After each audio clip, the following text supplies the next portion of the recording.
hello, and this is another Confessions podcast from your friends at Radio 2. So much sinning has been going on, it's time to unburden yourselves. Let's see what the Caring Collective made of this lot. A concise collection including a dirty dustbin dance, a fetid, footy flushback, a coastly cloak of confusion, and a bad dad's bilious blooper. You need a strong stomach for that one, certainly stronger than he had. Anyway, here it all comes. Welcome back into the Drive Time Confessional, because we've missed you while we've been away. Don't forget you can send yours at any time, confessions@bbc.co.uk. And maybe... I haven't been away. Maybe you'll be inspired. Well, you'll kind of... What have you been doing then? I've been here. Have you? What have you been? Yeah, looking after the shop for you. Is that the way? Just for you, yeah. Well, Dudley, thank you very much indeed. We were going to take you on holiday with us, but Rebecca vetoed it. I'm sitting next... next... very good in the crash, personally. Oh, right. Yeah. What? She wanted to go away with I'm good in a crash. I'm good. Tina Ritchie. Carry on with this. I'm good in a crash. Me. Well, here's tonight's tale. It comes from... We could do crash-themed... I've never had any complaints. Confessions. I've never had any complaints. Mike... Anyway, it's Mike who sent in this one. Thank you, Mike. Dear Simon and the Caring Collective, I know forgiveness is not coming my way as I'm a bad man, but the tale needs to be out there. 14 years ago, the local council decided to swap our bin for a wheelie bin. It was bigger and better than the little steel one, according to the council. What was that? Ugh. Because they're too big, aren't they? They're too big. Thank you. The wheelie bin came with two caveats. The bin would be emptied fortnightly and no bin bags left at the side would be removed. Well, this was okay by me until a couple of weeks later when I found the bin nearly full and a good couple of black bags of rubbish to go in, and there was still a week to go before the bin men came.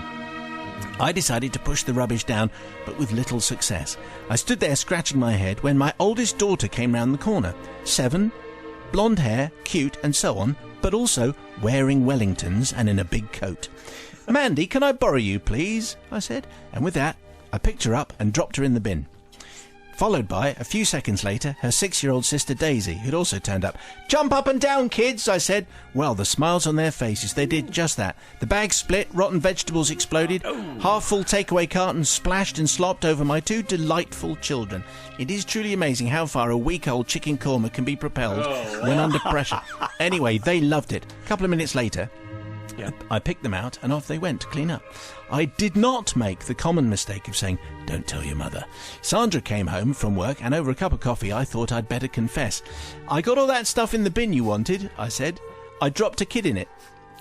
Simon, at this point I realised I might have made an error in judgment as my wife's face turned to total horror. Oh, only joking, I said, and she calmed down and I left it at that.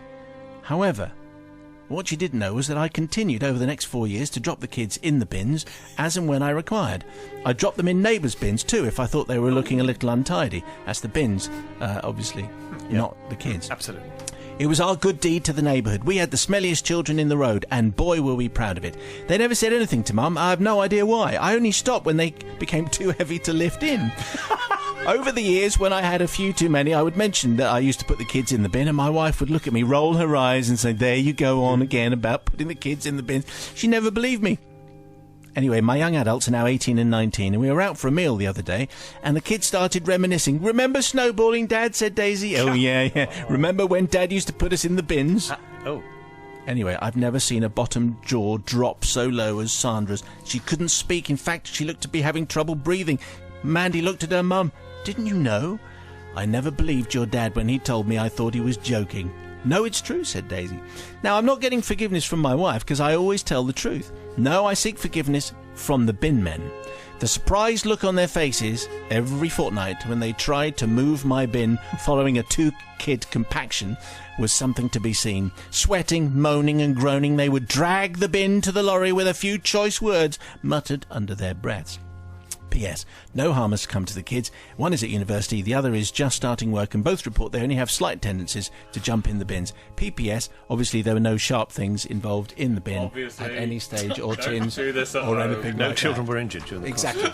If you were affected by any of the issues by tonight's confession, do call this number. I'm wondering whether that line was in the original confession. That's all I'm going to say. Might have been. Yeah. What about the no sharp things? Yeah, the shop. Yeah. Rebecca What goes about first. the bacteria from the chicken korma?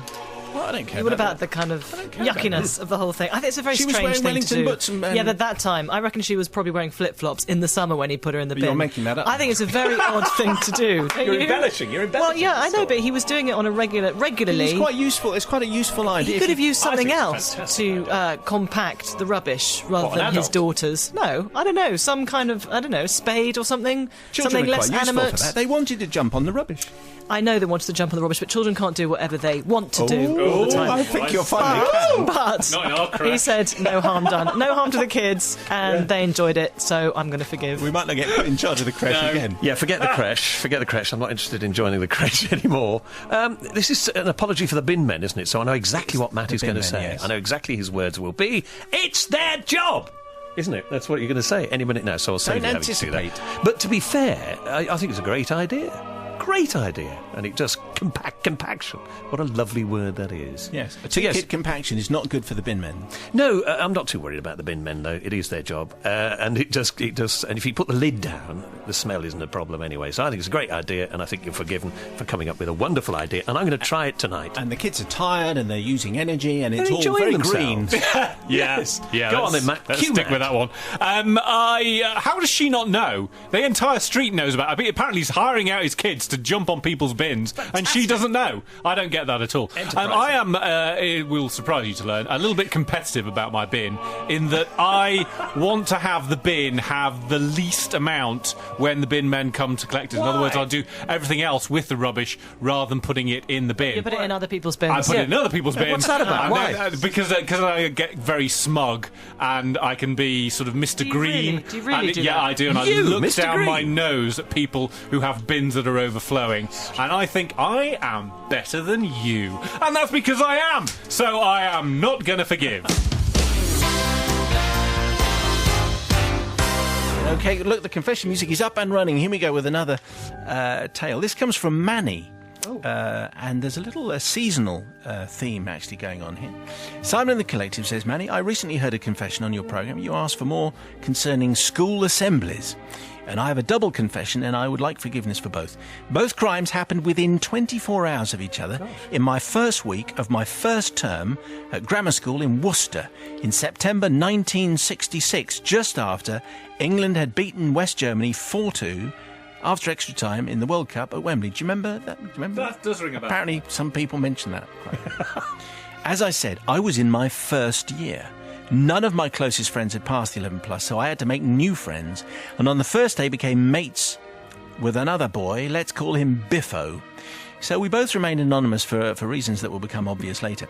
To coincide with the first week of term, the school had an opening ceremony for the state-of-the-art science block. And on the second day after it was opened, Biffo and I were hanging around in the corridor at afternoon break outside the biology classroom, trying to look cool and impress all the first-year girls, but failing miserably. However, without me noticing, Biffo scratched my initials into the brand new floor with the steel tips on the heels of his shoes. What? In those days, we had full assemblies every day, and everyone had to attend. So the next morning, we were both daydreaming away, pretending to listen to various notices that the deputy head was reading out, when a very red-faced and furious headmaster stormed into the hall and onto the stage, interrupting the notices and demanding to know which mindless vandal had scratched what appeared to be someone's initials into the new science block floor. The whole assembly froze in terror, and as I was the only person in the school, as far as I knew it, to have this particular set of initials, it wasn't going to take long to work out who was to blame. Well, the headmaster demanded that the culprit come to his study immediately after assembly for what we were certain would be a short, sharp punishment using the cane across both hands. Different days. Different days. Well covered, absolutely. Wow. To be fair, it did not take me that long to impress upon Biffo that he was going to have to own up, so off he went. He returned about 15 minutes later with a big smile on his face. The headmaster had let him off with a warning, as it was his first week and because he'd owned up so quickly. There's a moral there, boys and girls. Absolutely. To celebrate the lucky escape, we decided to reenact the 1966 World Cup final in the boys' toilet. I was Jeff Hurst and Martin Peters, and he was Nobby Stiles and occasionally Uwe Zähler. German captain, Yes, I think. yeah, well Oh, done. very good. Good knowledge. We used the circular blue toilet. Mind you, I have to say, Manny, you chose the best characters, didn't you? There, I think. We used the circular blue toilet disinfectant blocks as footballs. They were used in urinals at the time. Obviously, these blue toilet blocks did not really stand up to a lot of kicking, so we soon used the 20 or so that were in there, and then they ended up as a large blob of blue mush on the toilet floor. Being responsible tidy lads, we quickly shoved off all the mush from the floor and into the urinal, into the trough thing, before we dashed off for our last lesson. Well, the following morning, yet another full assembly, the deputy head was once again reading out the usual notices when an even more furious and incandescent headmaster stormed in. Same one, just more furious. Oh, right, okay. Black gown flowing behind him, mortarboard in hand, and a vivid purple and a very angry face. He then started to shout various phrases such as mindless idiots and saboteurs. It appears that during the night, the boys' toilets on the first floor above his study had somehow overflowed, pouring a potent mixture of blue chemicals and, shall we say, other substances through the ceiling, completely covering his recently refurbished study. The toilets had automatically flushed every 10 or 15 minutes through the night. His desk was apparently awash with unmentionable horridness. Naturally, the headmaster asked for the culprits to come forward by 1 p.m. that day, or the whole school would be kept in for an extra day at the next half term. The whole school for a whole day. That's tough. Biffo and I had a brief conversation after assembly and decided it would be best for both of us that we didn't confess, given our narrow escape. the day Good before. move. Good move. After all, it could just have been a coincidence. Yes. And really the cleaners or the caretakers should have noticed something was wrong. And anyway, why risk the cane, different times, for something that we might not have done anyway? So we quickly decided that we should not risk certain punishment if there was the smallest of chances that we were actually innocent. And naturally we felt it would be much worse for us to be punished for something that we didn't actually do. Oh, he's talking himself into innocence. After a surprisingly short debate, we quickly convinced ourselves that it definitely was more likely to have been someone else. So therefore I have to seek forgiveness from the headmaster, whose study stank for weeks afterwards, also the caretaker, Mr. Cuffy, who had to unblock the urinal, and last but not least, the 400 boys and girls, teachers, cleaners and kitchen staff who lost 1 day of their well-deserved half-term break. He went ahead. I have to say, as punishments go, that's everyone in for a day of the holiday. That's harsh. And it's all Manny's fault, who was also playing the role of Jeff Hurst and Martin Peters. Also Biffo, who was Nobby Stiles and Uwe Zähler. What do you say, Sister Rebecca? Well, the reason they didn't confess is because they didn't really think they did it. But the reason he's sending a confession to us is because he knows he did do He it, absolutely really. did. So he knows he's guilty. And I just think it's a bit weird that he was just let off a big punishment for the floor thing. And then they went and made a mess of the loos and flooded the headmaster's study. So that wasn't very sensible, really. And the thing about the entire school losing a day of half term, that's unforgivable. So I can't forgive you, sorry. OK, it's not looking good so far, Deadly. I do forgive because the headmaster is no expert. How does he know? Leaks happen. These things happen generally. How can you prove that it was down to those two boys? Could have been that the cleaners, mess? yes. Could have been the cleaners. So I think there's too much doubt, really. I think the head was too harsh. Far too harsh. You wouldn't expect that to happen from just some of those things. I've kicked those around before. Oh, no, I haven't. But I mean, you know what I mean. You wouldn't expect that to happen. Well, let's see what Brother Matthew makes about that. I've got a few points here. Of Number course, one of course you is what are they doing recreating this in the toilets? Why wouldn't go you be outside? somewhere. Everyone else was outside recreating it outside in the park or in the playground or whatever. What are you doing this in the toilets for? Number two, clearly the plumbing at this place wasn't particularly great. Absolutely. If it's just a bit of blue mush means that suddenly your headmaster's study is going to be covered in unmentionables, then what's going on with the plumbing?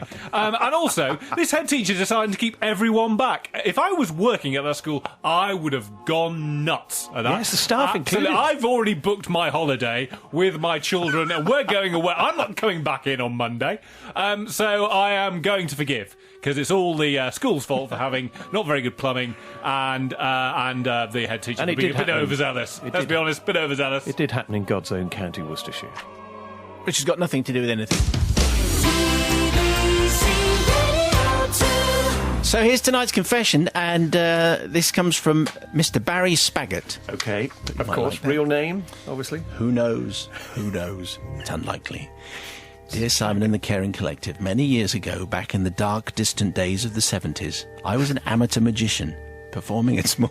I like the start of this Already Already a winner. I was an amateur magician performing at small shows across the UK, including Women's Institute meetings and raffles. Rock and roll!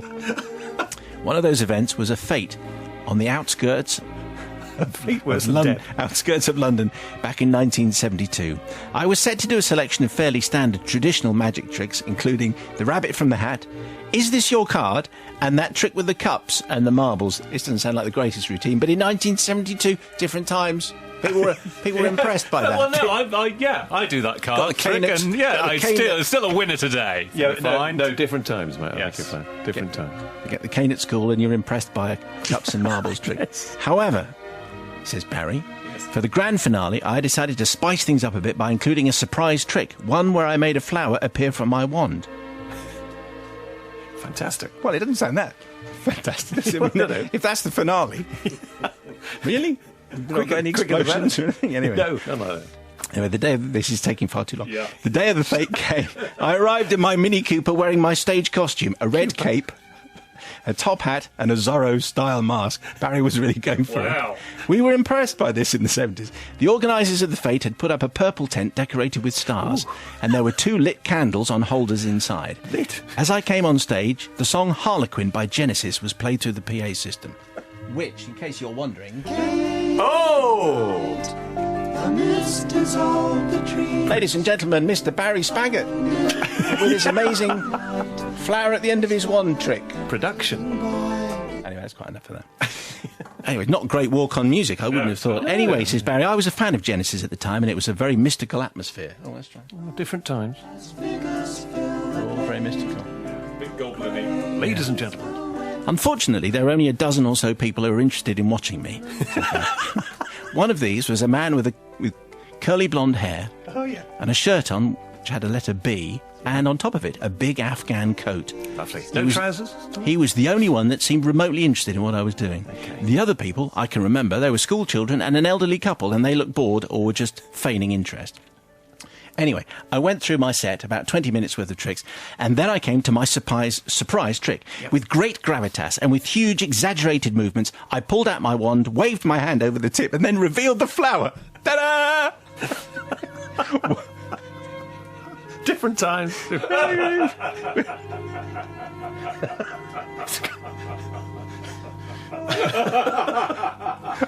This has got to be what Marconi had in mind, isn't it? When he invented this system, radio generally. I think it's got to be. I'm inhaling paint fumes, that's what it is. Off your nails. Anyway, and I revealed the flower. Very good. However, whilst doing so, here's the thing. I accidentally knocked over one of the candle holders with my elbow. That's lit. The candle landed on the blonde man's big coat, which promptly burst into flames. I cut the flower trick short, that's a relief. What a finale. And rushed over to try and stomp out the flames. By the time a fire extinguisher had been found, the coat was in ruins. Which is probably a good thing, because Afghan coats are a bit rubbish anyway. The man stormed out from... 72 they weren't. No, that's true. Different times. The man stormed out from the tent shouting about how his coat had cost £100 in new decimal money as well. It's a lot of fortune. I made my excuses, packed everything away, and then left the fete, driving straight back home.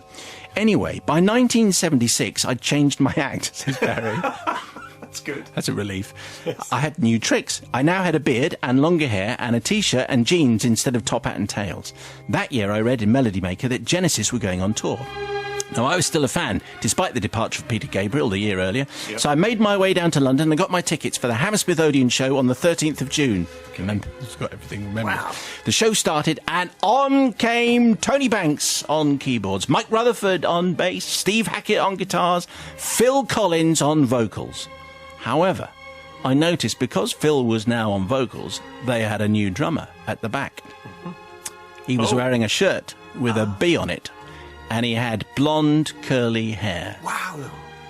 I was in shock. It was the man whose Afghan coat I'd set on fire all those years ago. I knew him at once. It's Bill Bruford, formerly of Yes and King Crimson, and now in Genesis. The events of 4 years ago came rushing back to me, and in my embarrassment, I left the venue before they'd even finished their first song, which I believe was Dance on a Volcano. Which, in case you're wondering... Oh, this is marvellous. This is what he's thinking of. Oh, look. Can somebody tell us There's Bill. He's on drums. Yeah. Look, that's the guy I set fire to. Wow. I'm going to go.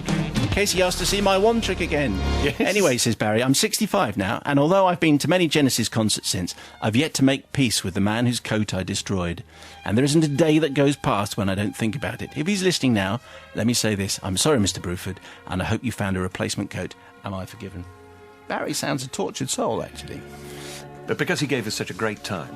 He did give us a great time. I wish I'd been in that tent in 1972. We all wish we were. would all have listened and paid attention. Now, Rebecca's looking fierce. So what was this event that Barry Bruford was at where he got his coat burned? Bill Bruford. Bill Bruford. I'm legendary confused. Sorry. drummer, Bill Bruford. Yeah, just sorry, went to the Bill gig. Bruford. So Yeah. he went to a fete, did he? Bill where Bruford was Barry clearly was in... performing. Yes. And so what was he doing there, anyway? Well, I'm sure he could have afforded a new coat if he was the drummer. He was probably for attracted by the Genesis. fact that the walk-on music was Harlequin by Genesis. Yes, it could be. I think Barry sounds a bit sinister with his cape and his top hat and his just Zorro-style theatre. mask.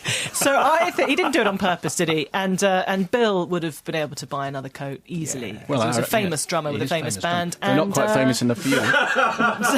Just got confused between the two names. So I'm going to forgive you, Barry, Bob, Bill. Yeah, I'm going to forgive Whatever as your name well. is. Yes, I'm gonna- Dean. Yeah, I think I should forgive as well. It's a long time afterwards, and he would have forgotten. He wouldn't have known anyway.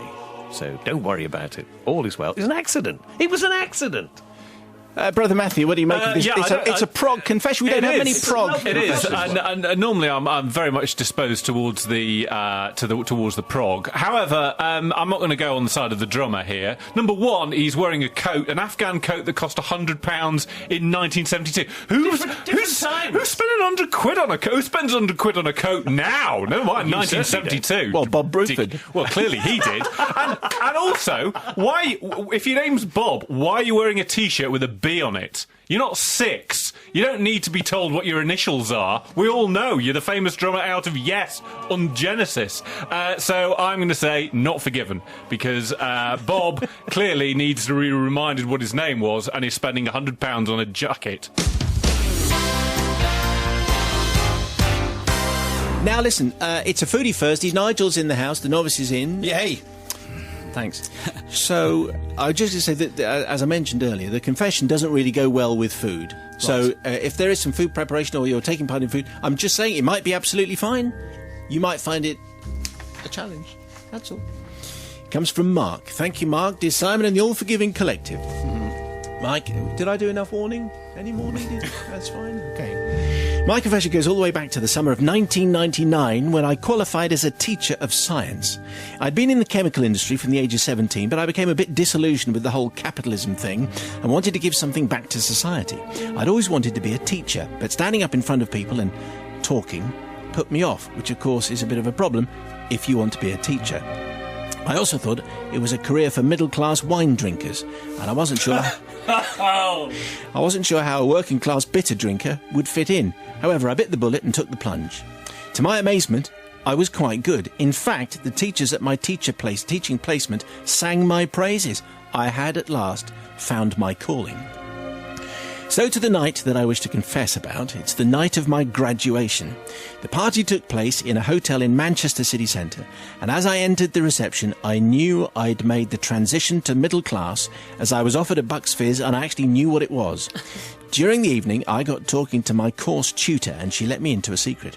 She had put me forward to be that year's winner of the Withers Award, a prize given to that year's best student.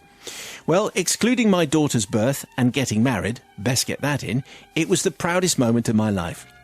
The Bucks Fizz and the wine flowed freely. I really don't remember much of the party, to be honest, but I do remember the first moments of lucidity, the feeling that I'd forgotten something. Looking at my watch, I realised that I'd missed the last train home. In fact, I'd missed it by some 2 hours, and my wife was probably sitting up in bed, wide awake, becoming increasingly worried. After fumbling a little with a payphone, I got through to my wife to explain my predicament about being stuck in Manchester. However, I told her not to worry, as another student called Angie, who had the nickname Bouncer, said I could stay at her flat. Hello. Well, I'm a good guy, and my wife would obviously trust me. Of course. Unfortunately, the Bucks Fizz had clouded my judgment somewhat, as the response I got wasn't what I was expecting. Oh, really? Something along the lines of, over my dead body, and it doesn't matter that I'm 7 months pregnant and that I've just woken up my 2-year-old daughter. She would drive the 15-mile journey from Warrington to Manchester to come and pick me up. The only place she knew how to get to in Manchester was the Manchester Metropolitan University, where we did our chemistry degrees together. This was on the other side of Manchester, a couple of miles away. I probably thanked Bouncer for the offer, but it's a bit of a blur, to be honest, and I set off for the trek across Manchester to my extraction point. Being a science teacher, I'm not a religious man, but some higher being must have been looking after me that night. The walk is a complete blank, but I remember making it to the Met and sitting down. That was a strange slip of the tongue. Sitting down on the curb, head in hands, staring at my feet. Then, feeling a little vulnerable, I went to lie, hidden in the bushes. I lay there looking up at the stars on this clear summer night. The scene reminded me of one of those time-lapse photos. Star trails revolving around the pole star, but worryingly these stars were revolving in real time. As the stars revolved, the first feelings of nausea began in the pit of my stomach. I think I may have drifted off to sleep at this point, but then I was brought out of my stupor by the sound of a car horn. I sat up and saw my wife glaring at me through the driver's window. I fell into the passenger seat and asked her how she knew where to look. I could see your blooming feet sticking out of the blooming bushes. She really wasn't very happy. I cleaned that bit up. By my daughter, fastened safely in her car seat in the rear, remained blissfully unaware as her dad was verbally attacked.